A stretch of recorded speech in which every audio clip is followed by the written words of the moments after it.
Hello my friends and welcome back to my channel. Today's video is another Taste of Home series collab with my girl Kim over to Girl on Her Phone. If you've been following either one of us, you know that we both collect the Taste of Home annual editions. And since we both collect them, we thought it would be fun to do a collab about once a month, once every 3 weeks or so, of recipes from those books. We pick a year and we pick a category, then we pick a recipe out of it. So it's been a lot of fun. I think this is our third or fourth one. And this time we are using Taste of Home 2003. And we are using the side dishes and condiments section. And I chose to do a bacon potato puff. It looks good and it sounds really, really good. And I'm excited about this because most of the main components came right out of my yard. They're homegrown potatoes, homegrown onions, homemade bacon, and eggs from our chickens. So I'm really excited when I can do something like that.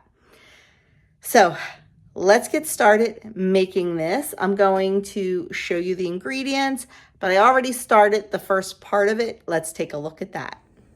The first ingredient we need are potatoes. We need 2 cups of mashed potatoes. So I am making some mashed potatoes. I'm going to make them with butter, and the recipe does call for mashed potatoes made with milk and butter. So just regular old mashed potatoes. I do have a recipe for mashed potatoes on my website, and that is what I am following. So I'm going to get a lid on these and get these cooking so we can turn potato chunks into mashed potatoes. Okay, the ingredients that we are going to need for our bacon potato puff. We need 2 cups of prepared mashed potatoes. We need 8 ounces of bacon fried and crumbled. 2 tablespoons need to be reserved for the topping. We need a 1/4 cup of finely diced onion. I grated mine because we're not big onion people. We need a 1/2 teaspoon of dry mustard and 1/8 teaspoon of black pepper.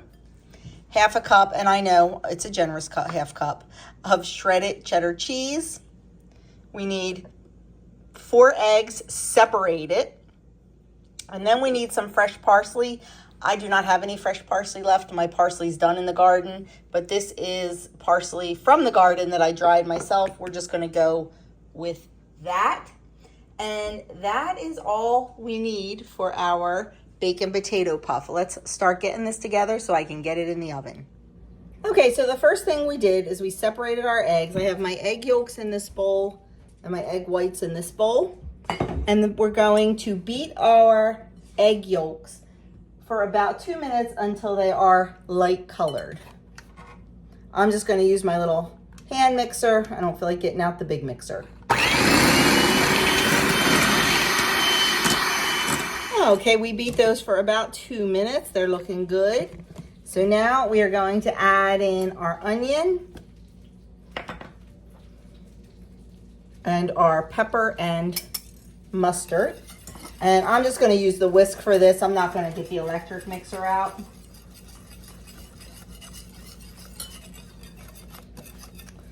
Now we're going to get our mashed potatoes. And we are going to pour the egg mixture, or actually fold the egg mixture, into the mashed potatoes.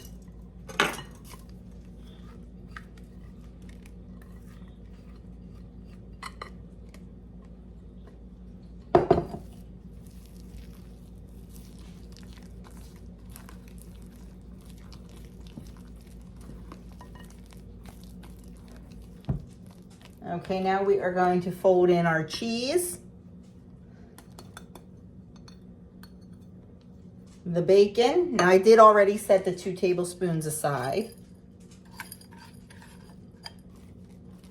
and our parsley.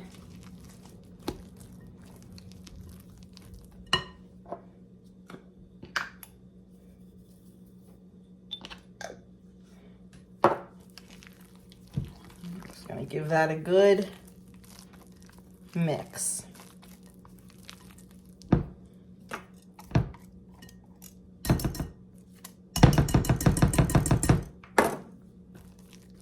Okay, we're gonna set this aside and we are going to bring back our egg whites. Now we are going to beat our egg whites until they are nice and stiff.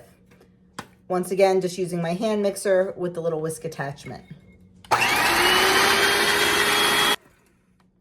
Okay, we have our egg whites that are nice and stiff.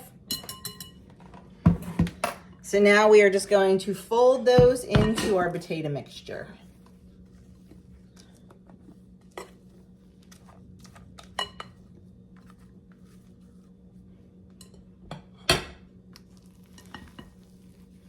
You just want to take your time and gently fold them in.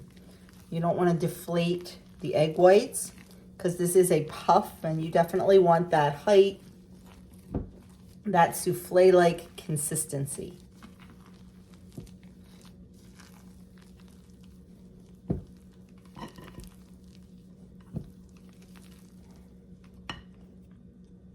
Okay, what we're going to do next is we're going to transfer this into a baking dish. The recipe calls for a 1 quart baking dish. My 1 quart baking dish is in the refrigerator with leftovers in it.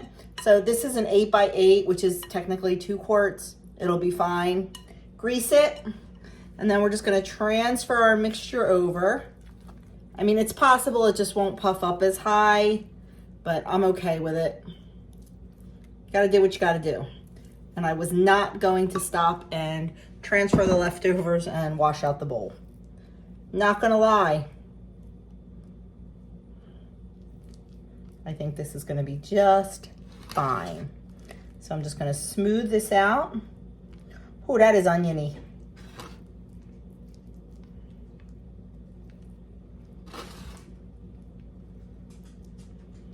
There we go. And then we are gonna sprinkle our bacon on top. Our remaining 2 tablespoons of bacon.